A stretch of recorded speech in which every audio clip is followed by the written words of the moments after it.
Hey, how we doing today, folks? It's me again, Shannon Fox here, Devoted Patriots 2. Got about 10 minutes on my phone video storage I figured out, and so I got to talk fast. I got a lot to talk about today, a lot of things going on, including the Cpac. I will be bringing you some highlights of Cpac when I get Mark Robinson, Lieutenant Governor of North Carolina, Carrie Lake, and Ted Cruz and a few other ones. When they get done speaking, I'm going to put a little bit of a compilation together of some of the highlights of the weekend, or of the 3-day event. I've been covering it pretty closely, just watching it on Newsmax and on RSBN as well. If you're not watching it, got nothing better to do. It's good stuff. Great people speaking over there, just speaking the truth. And speaking about the truth, Steve Bannon is set up over there at the Cpac event here in Dallas, and he's doing interviews with several people, including Carrie Lake. And the consensus is out. Fox turned on Trump early in the 2020 cycle, and by the time that they had opportunity on that fateful day, they called one state early. Everybody remembers that. They called Arizona early, and in process of that, they just jumped on board with going the other direction, coddling up the other guy and all the main. They basically turned into CNN overnight with their change of pace, best way I can put it. Now, I'm going to go ahead and read you a little bit about a little more proof I have of that. It says, hold on just a second, let me get down here to it. I apologize, folks. There's actually a couple of stories I want to read you. There's a guy named Ed Henry from Fox, and he was trying to get rid of. He says Fox was trying to get rid of Trump on election night. He now works for Real American News, and he said a lot of these people were my colleagues, and he says I know them a long time. And like I said, I'll leave you a link in the description below at all the stuff I'm talking about. He said he's a morning host for Real America's Voice.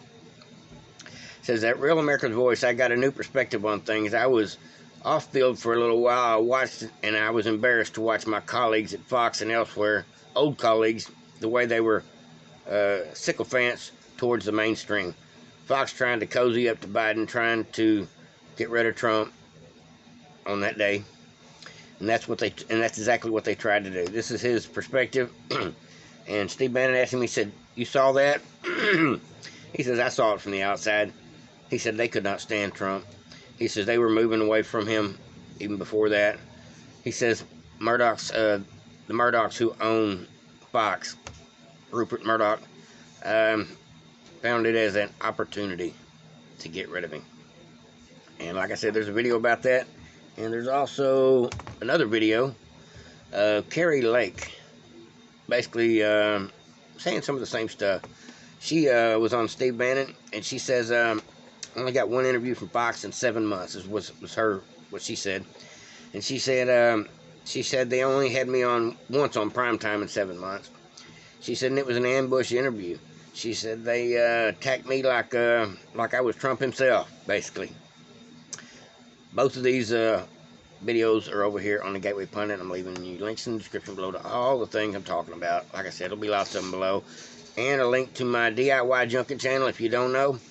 I'm waiting on a stripping machine that helps strip my wire for me. I'm going to learn how to use it and hopefully find out if it's worth buying. I do believe it is. Now, we've got a lot going on with Christopher Wray not doing a whole lot of nothing when it comes to the laptop. He can't answer questions. He's been grilled for a couple of days, and it boils down to he's not going to say anything or do anything to incriminate himself, which he is guilty of so many things, including basically hunting down Republicans versus caring about BLM riots and things. Just the contrast of the people that he's willing to investigate versus the things like the laptop, which are somehow under investigation, but they can't say if they still got it or not. Come on now. There's a lot more going on about that, but it's just pretty sickening to listen to Christopher Wray sit over there and lie while they interrogate him one right after another. I am glad Jerry Nadler's probably on his way out. It looks like they redistrict, and it looks like him or another cohort just like him, another 70-something-year-old Democrat, one of them's losing their job. And either way it goes, that's a win for the country. there is a couple more things I want to talk about. It says hundreds of New Yorkers and San Franciscoans may be infected with the monkeypox.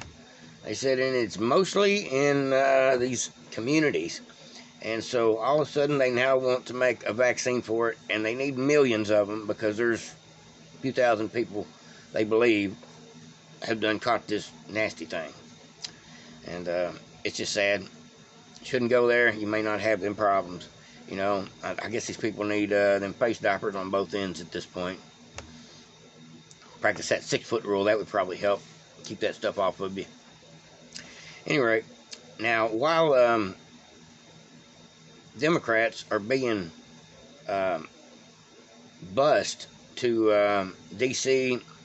and New York City from Texas and Florida here recently, including this week from Texas, Mayor Bowser from D.C., she's requesting National Guard troops to help with the influx of illegals that coming in.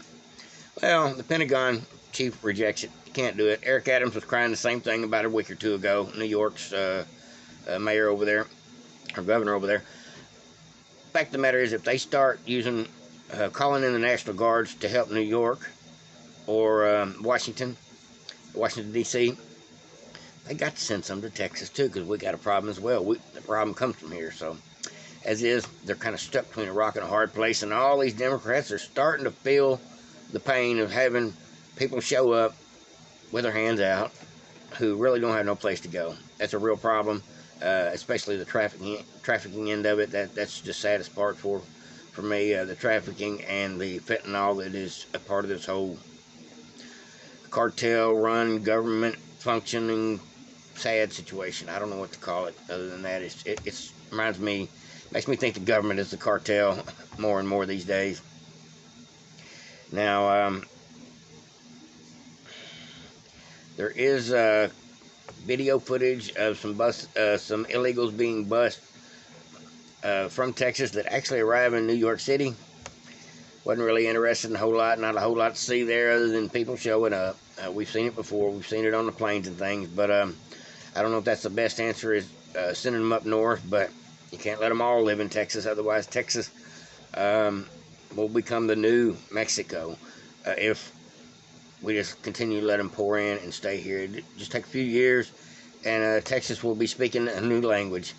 It won't be bilingual anymore. It'll just be, I guess, I don't know what to say about that. I'll just stay away from that conversation. The illegal influx at this point is starting to show up in every city in Texas, and it's obvious. And I think other states should be aware of it. That's why this matters to me. I think it needs to be discussed a little more on the mainstream media. And the only way to do that is probably to offend some Democrats by sending them up there to where they stay. And that's the truth of the matter. That's the way I feel about it. So I don't know that it's the wrong thing to be helping them be influxed into the country or not. I don't know.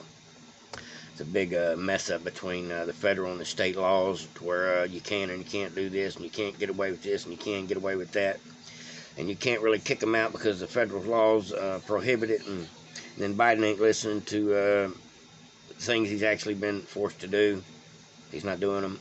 So it's kind of sad when you've got a corrupt government process in the middle of trying to fix a border situation that is not trying to fix it. But that's how you get what you get. And this is just the beginning. It won't be long, and all these Democrats will be crying, we got too much influx of this new stuff just showing up from Texas and Arizona and New Mexico and all these states that are just having border problems, just like us. Every state's a border state now. Abbott said it a while back, and I'm starting to believe it. And if they continue to bust them up north, maybe the whole world will realize the border, or at least the whole United States will realize the border does matter. That's all I got for you folks, other than the fact that Sinema and Manchin, it looks like, are getting on board with this thing.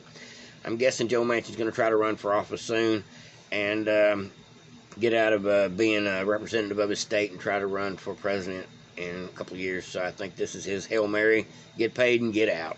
And as far as Sinema, I never trust her anyway. Like, subscribe, and share to Vote Patriots. That's all I got for you. Over and out.